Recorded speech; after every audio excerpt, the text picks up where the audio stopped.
राम राम जी। मुझे आप लोगों से बहुत ज़रूरी बात करनी है क्योंकि मैं 2 दिन से बहुत ज़्यादा परेशान हूँ क्योंकि कंटिन्यू मेरे पास डीएम आ रहे हैं कि ये जो लखनऊ वाला इंसिडेंट हुआ इसमें मैंने कुछ बोला क्यों नहीं, एक्शन क्यों नहीं लिया, थप्पड़ क्यों नहीं मारा। और कुछ लोग मुझे ही गलत समझ रहे हैं, कुछ मीम्स पे लिख रहे हैं कि ये तो हंस रही थी, मज़े ले रही थी।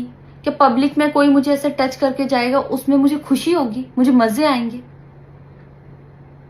सारी बात ये थी कि जब इनका सॉन्ग के लिए मेरे पास कॉल आया तो मैंने सारी चीज़ें क्लियर कर ली थी कि इसमें ऐसा वैसा कॉस्ट्यूम तो नहीं है, कोई डबल मीनिंग लाइन तो नहीं है और इसमें ऐसा वैसा सीन तो नहीं है। और मैं शूट पर गई, शूट पे सब कुछ नॉर्मल था, मुझे कोई प्रॉब्लम नहीं हुई।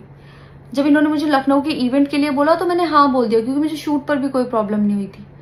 और जब मैं लखनऊ में गई, मैं स्टेज पर थी, मैं पब्लिक से बात करी थी, पवन सिंह जी ने मुझे बोला कि इधर कुछ लगा हुआ है। उससे थोड़ी देर पहले ही मेरी ड्रेस वो न्यू थी, साड़ी में नीचे टैग लगा रह गया था। तो मेरे दिमाग में आया कि शायद ब्लाउज का भी टैग लटक रहा होगा। मैं हंसकर उस चीज को दबा रही थी कि अगर मेरा टैग लगा भी है तो वो चीज जिस टाइम मैं पब्लिक से माइक में बात कर रही हूँ उस टाइम ना बोल के साइड में भी बोली जा सकती है, इसलिए मैं उस चीज को उस टाइम पे दबा रही थी। मैंने हंस के टाला, अवॉइड किया और फिर दोबारा बात करने लगी। वो बोले नहीं कुछ लगा है, नहीं कुछ लगा है। तो मैंने कहा नहीं लगा, वो बोले लगा हुआ है। तो मुझे लगा कि शायद ये तो मेरे को लग रहा था कि कुछ लगा है इसलिए ये बोल रहे हैं। और पर फिर भी मैंने हंस के वहां पे टाला, पब्लिक से अपनी बात कंप्लीट की। कंप्लीट करने के बाद जब मैं अपने टीम मेंबर से मैंने पूछा साइड में जाके कि कुछ लगा है, क्या लगा है, उन्होंने बोला कुछ भी नहीं लगा था। जब मैंने देखा मेरे सच में कुछ नहीं लगा था, तब मुझे बहुत ज्यादा बुरा लगा, गुस्सा आया और रोना भी आया। लेकिन मुझे ये नहीं समझ आया कि मैं अब क्या करूं यहाँ पर, क्योंकि जहां मैं गई थी लखनऊ में, पवन सिंह जी खुद भी वहीं के रहने वाले हैं, उसी जगह पर इवेंट था। जितना वो क्राउड था वो सारा उनका फैन बेस था। उनको भगवान बोल रहे थे और भक्त बोल बोल के उनके पैरों में गिर रहे थे। वो उनका फैन बेस था, क्राउड था।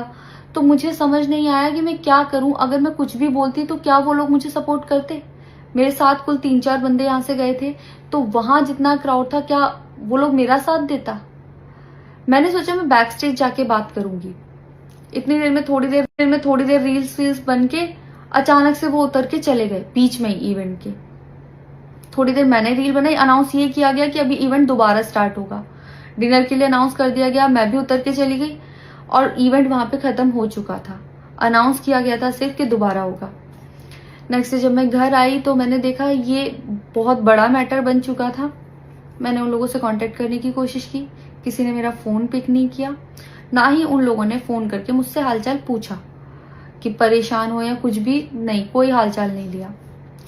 मैं पोस्ट करना चाहती थी, जो लोग लिख रहे थे कि मजे आए या हंस रही है, मैं रिप्लाई में पोस्ट करना चाहती थी। मेरे को किसी का कॉल आया था कि पवन सिंह की पीआर टीम बहुत स्ट्रांग है और कुछ भी ऐसा वैसा मत लिखना और ना पोस्ट करना, क्योंकि वो लोग अगर कुछ लिखेंगे ना बहुत कुछ उल्टा लिख देंगे तुम्हारे लिए और बहुत कुछ कहेंगे और बहुत बड़ा मैटर बन जाएगा। अभी जितना परेशान हो उससे ज्यादा परेशान हो जाओगी, तो छोड़ो। मैंने ये सोच के इस चीज को अवॉइड किया। मुझे लगा 1-2 दिन में मैटर थोड़ा ठंडा हो जाएगा, कोई बात नहीं। मैंने कहा पर्सनली कभी बात करूंगी इस बारे में इनसे। लेकिन बढ़ता जा रहा है, ऊपर से ना उनकी तरफ से कोई रिप्लाई मिला और मुझे नहीं पता कि ऐसे में मुझे क्या करना चाहिए था और क्या करना चाहिए। आप लोग मुझे बताओ, मुझे ऐसे में क्या करना चाहिए। मैं बिल्कुल भी सपोर्ट नहीं करती कि हाँ ये चीज नॉर्मल है या इसको नॉर्मल समझूं। किसी भी लड़की को उसके बिना परमिशन के टच करना ही पहली बात बहुत गलत है, और फिर इस तरीके से टच करना तो हद से ज्यादा गलत है। यही सेम चीज अगर हरियाणा में हुई होती ना तो मुझे जवाब देने की जरूरत नहीं पड़ती, यहाँ की पब्लिक अपने आप जवाब दे देती, यहाँ की ऑडियंस फुल सपोर्ट करती और जवाब देती। लेकिन मैं उनकी जगह पर थी, वो यहाँ पे नहीं थे। इससे मुझे ये लेसन मिला है कि मैं भोजपुरी इंडस्ट्री में अब काम नहीं करूंगी। आर्टिस्ट हूं तो नई नई चीजें ट्राई करने का मन करता है कि ये भी ट्राई करूं, ये भी ट्राई करूं, ये भी ट्राई करूं। कुछ भी अलग सा आता है तो करने का मन करता है कि कुछ अलग होगा, कुछ नया ट्राई करती हूँ। और वो भी पवन सिंह जैसे सीनियर आर्टिस्ट के साथ कोलैबोरेशन थी तो हुआ कि हाँ कर लेती हूँ। होता है। अगर वो भी नहीं होते तब भी अगर कोई मेरे पास मराठी का भी प्रोजेक्ट आता तो मैं सोचती कि हाँ कुछ चेंज होगा, कुछ नया सीखने को मिलेगा, ट्राई करती हूँ। पर ये भोजपुरी में काम करने के मेरे साइड इफेक्ट थे जो मेरे साथ हुए। मैं अपने परिवार में, अपने हरियाणा में खुश हूँ, मुझे नहीं करना काम भोजपुरी में। पर आप लोग मुझे ज़रूर बताना कि इस सिचुएशन में अगर आप होते और आप वहाँ पर होते तो आप उस टाइम पर क्या करते और मेरी गलती कहाँ है। जय श्री राम।